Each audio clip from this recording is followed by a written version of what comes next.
Cerita Silat Online Channel mempersembahkan serial Pendekar Raja Wali Sakti, episode Sepasang Raja Wali, bagian 2. Malam belum begitu larut, suasana dalam Istana Galung tampak ramai bagai tengah diadakan pesta yang begitu meriah. Nyala api obor yang terpancang di setiap sudut menerangi hampir seluruh areal benteng Istana Kerajaan Galung itu. Tawa dan canda terdengar dari ruangan besar dalam istana itu. Tampak orang yang tengah berpesta pora, memenuhi ruangan besar dan mewah di bagian tengah Istana Galung. Dari pakaian dan senjata yang disandang, dapat dipastikan kalau mereka adalah tokoh rimba persilatan. Namun dari tampang dan tingkah laku, bisa dikatakan kalau mereka dari golongan hitam. Tidak sedikit wanita yang menemani mereka berpesta. Meskipun dari bibir wanita-wanita itu terdengar suara tawa, namun pancaran sinar matanya menunjukkan penekanan dan pemberontakan. Bau asap tembakau menyeruak bercampur bau minuman arak yang tertumpah ruah ke lantai. Di atas bangku besar dan indah, duduk seorang laki-laki berwajah tampan dan berkulit putih halus. Di samping kanan dan kirinya duduk 4 orang perempuan tua memegang tongkat yang berlawanan warnanya, meskipun bentuk tongkatnya sama persis. 4 perempuan tua itulah yang dikenal dengan julukan 4 bayangan iblis neraka. Sedangkan pemuda tampan yang duduk di singgasana itu murid tunggal mereka yang bernama Kalaban. Saat ini Kerajaan Galung diperintah oleh Kalaban yang menduduki singgasana istana. Walaupun sebagai murid, tapi secara diam-diam Kalaban memiliki ilmu yang lebih tinggi dibanding keempat gurunya itu. Kalaban, tidak seharusnya kau mengadakan pesta seperti ini, kata Rara Merah yang memang kelihatannya tidak menikmati pesta itu. Mengapa? Tanya Kalaban seraya menoleh pada wanita tua yang duduk di samping kanannya dengan tongkat merah di tangan. Masih banyak musuh kita yang mencari kelemahan. Pesta ini membuat orang-orang kita lengah, dan itu bisa membahayakan, jelas Rara Merah. Aku rasa tidak ada salahnya memberi kesenangan pada mereka, Nyai Guru. Mereka sudah cukup mendapat kesenangan di luar. Nyai Guru, Rara Merah. Aku tidak ingin dikatakan mementingkan diri sendiri, meskipun semua yang kita peroleh berkat Nyai Guru berempat.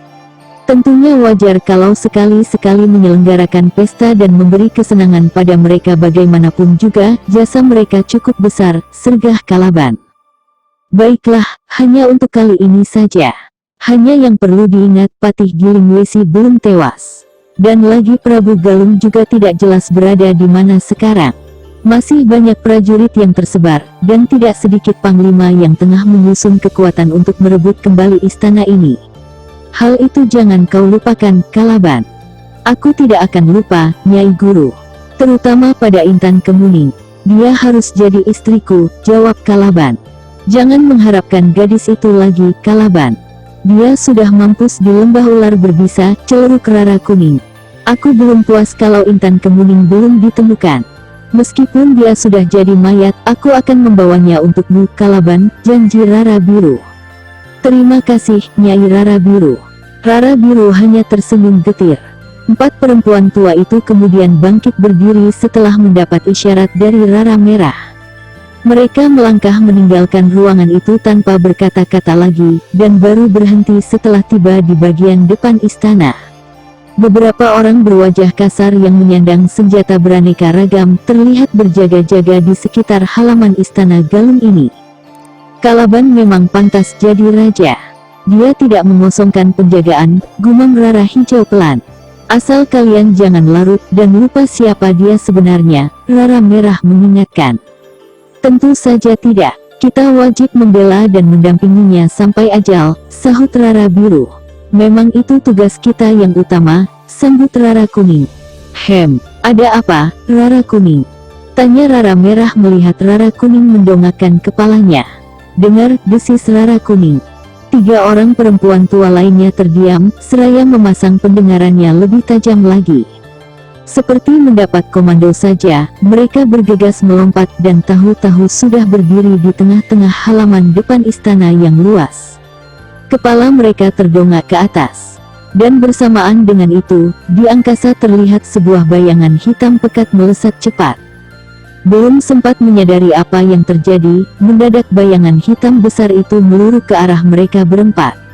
Hal ini membuat 4 bayangan iblis neraka tersentak kaget, namun dengan gerakan cepat mereka berlompatan berpencar menghindari terjangan bayangan hitam besar itu. Angin yang menyambar keras membuat 4 bayangan iblis neraka limbung sesaat. Dan saat itu pula terdengar jeritan melengking dari beberapa orang penjaga yang berada di sekitar tempat itu. Tampak 8 orang penjaga menggelepar di tanah dengan tubuh bersimbah darah. Jeritan panjang itu membuat orang-orang yang sedang berpesta berhamburan keluar. Suasana malam yang semula dipenuhi suara tawa dan canda kelakar, mendadak gaduh oleh teriakan panik dari wanita-wanita yang ikut berpesta. Kegaduhan itu pun masih ditambah dengan teriakan-teriakan bernada perintah. "Nyai Guru, ada apa?" tanya Kalaban seraya menghampiri 4 gurunya yang sudah berdiri berjajar dengan kepala menengadah. Belum sempat ada yang menjawab, bayangan hitam pekat dan besar itu kembali meluruk turun dengan cepat menimbulkan suara angin mengguru bagai badai. Orang-orang yang berada di sekitar halaman depan istana itu serentak berhamburan menyelamatkan diri. Namun mereka yang terlambat menjerit keras terlanda bayangan hitam itu. "Keparat, benda apa itu?" geram Kalaban. Orang-orang yang terdiri dari tokoh rimba persilatan golongan hitam langsung bersiaga menghunus senjata masing-masing.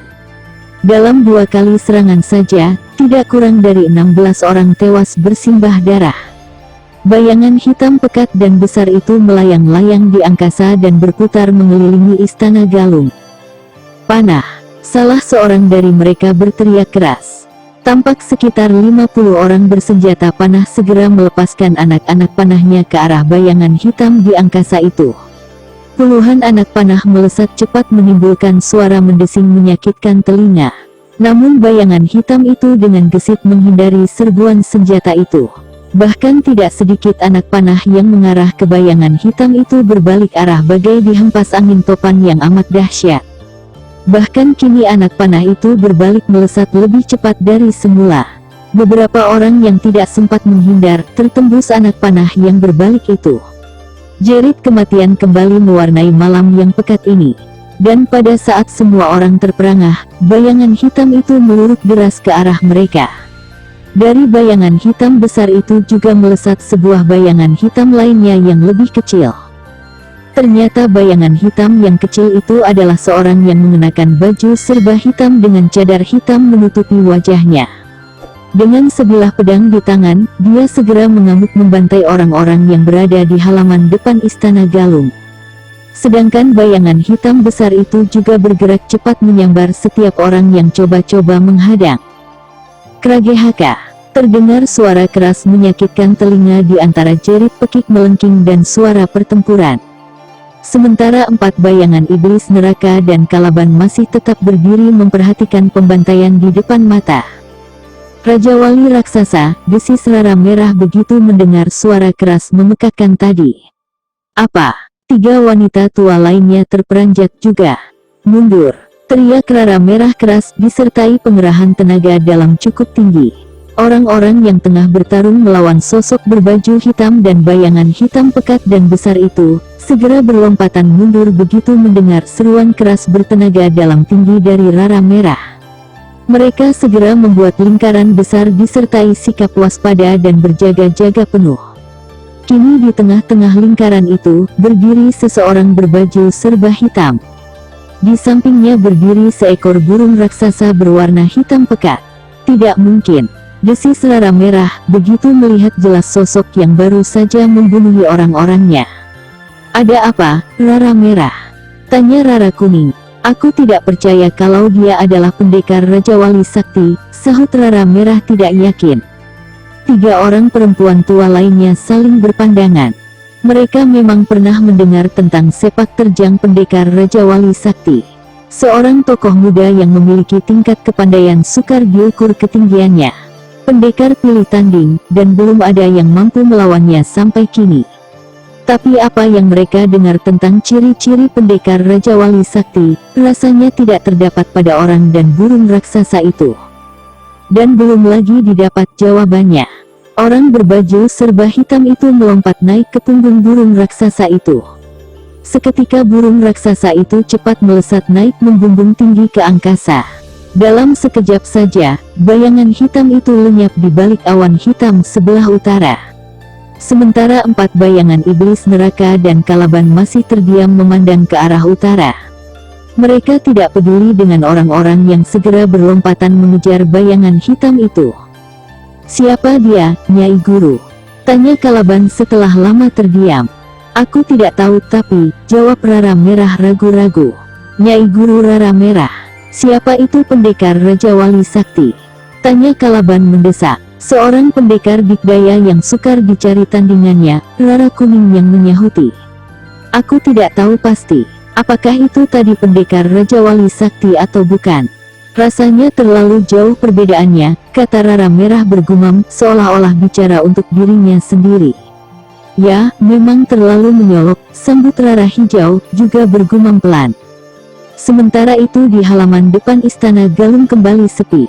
Hanya beberapa orang saja yang masih terlihat karena tengah sibuk mengumpulkan mayat yang bergelimpangan. Dalam waktu singkat saja, tidak kurang dari 50 orang tewas dalam pertarungan mendadak dan tiba-tiba itu. Malam ini Istana Galung kembali banjir darah. Setahun yang lalu pun juga pernah terjadi. Setelah orang-orang rimba persilatan golongan hitam menyerang dan merebut istana ini. Dan semua itu dipimpin 4 bayangan iblis neraka, yang kemudian mengangkat murid tunggalnya untuk menduduki tahta. "Setan," umpat Rara Merah tiba-tiba. "Mengapa sekarang aku baru ingat? Ada apa, Rara Merah?" tanya Rara Kuning. "Pemuda itu," seru Rara Merah. "Pemuda yang mana?"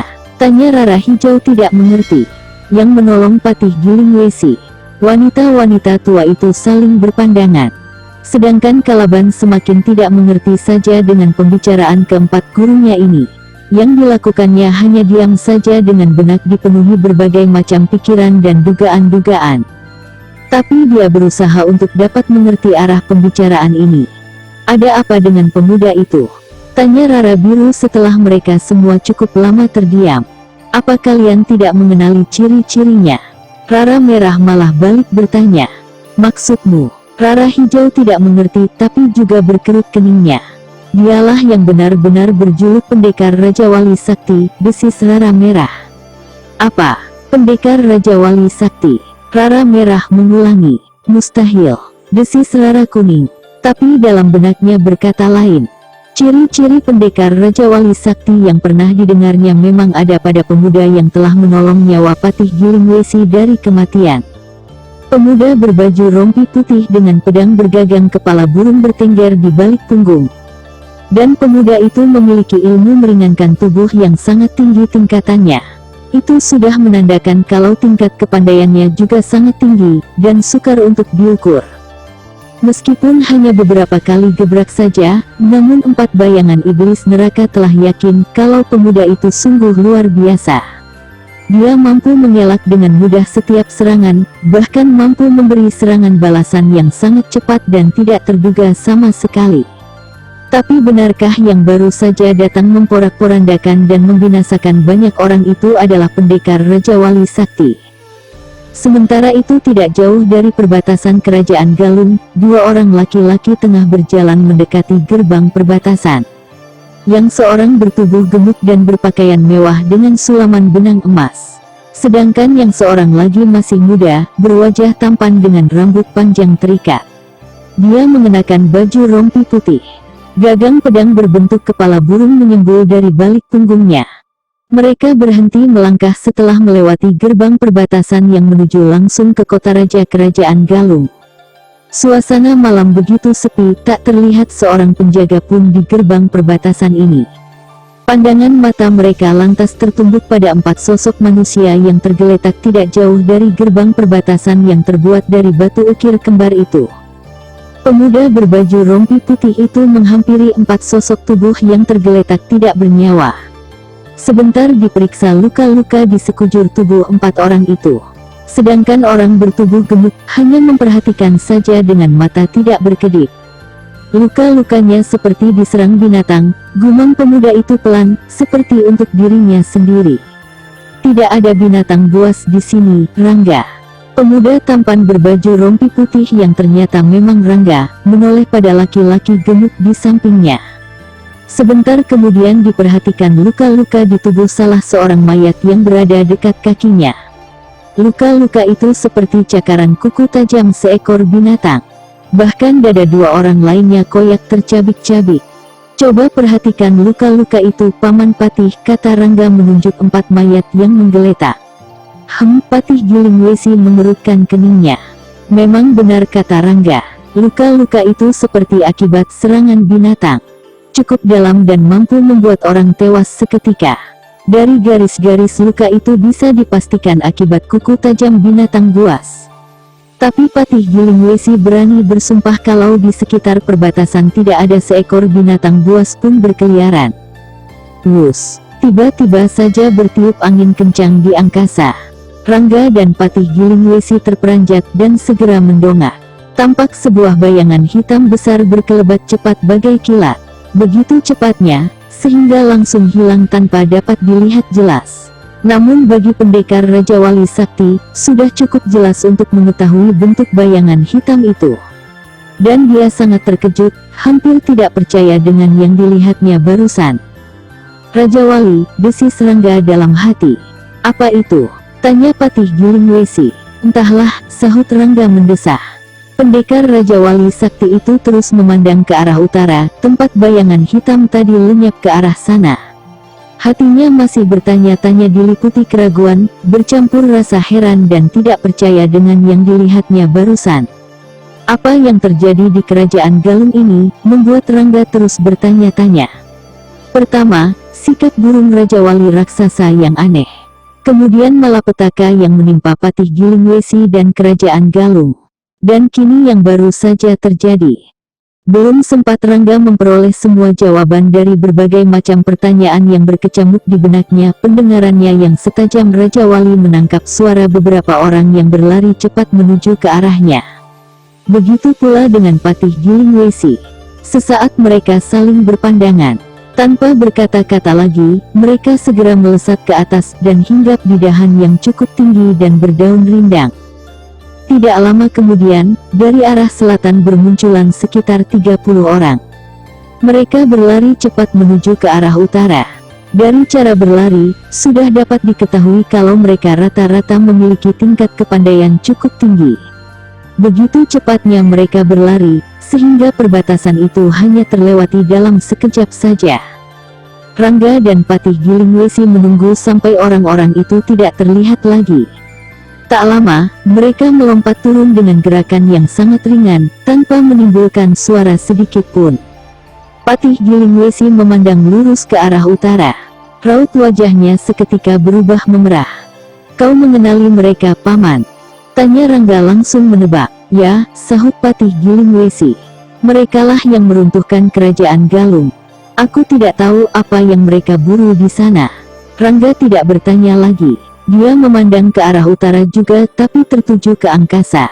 Tidak ada lagi bayangan hitam di sana. Hanya awan pekat yang berarak menutup cahaya bulan. Pikirannya masih terpusat pada burung Raja Wali raksasa yang baru saja melintas bagai kilat di angkasa. Kemudian pandangan matanya beralih pada 4 sosok mayat yang masih tergeletak di pinggir jalan. Tidak mungkin Raja Wali melakukan pembunuhan tanpa ada sebabnya. Tapi, luka itu bekas cakaran burung raksasa. Rangga berbicara sendiri di dalam hati. Memang sukar untuk dipercaya. Tapi kenyataan yang dihadapi, membuat Rangga tidak habis berpikir.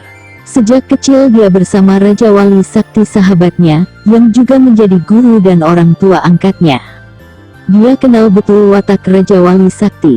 Tidak mungkin membunuh orang tanpa ada sebabnya. Tapi melihat sikap Raja Wali Sakti sahabatnya yang aneh beberapa hari lalu, membuat Rangga jadi berpikir keras. Tidak biasanya Raja Wali Sakti meninggalkannya begitu saja dengan perasaan gelisah. Sepertinya ada sesuatu yang Rangga tidak bisa melanjutkan. Dia tidak tahu lagi, dan tidak bisa menduga-duga. Selanjutnya episode Sepasang Raja Wali bagian 3. Masih bersama cerita Silat Online Channel. Jangan lupa like and subscribe. Terima kasih.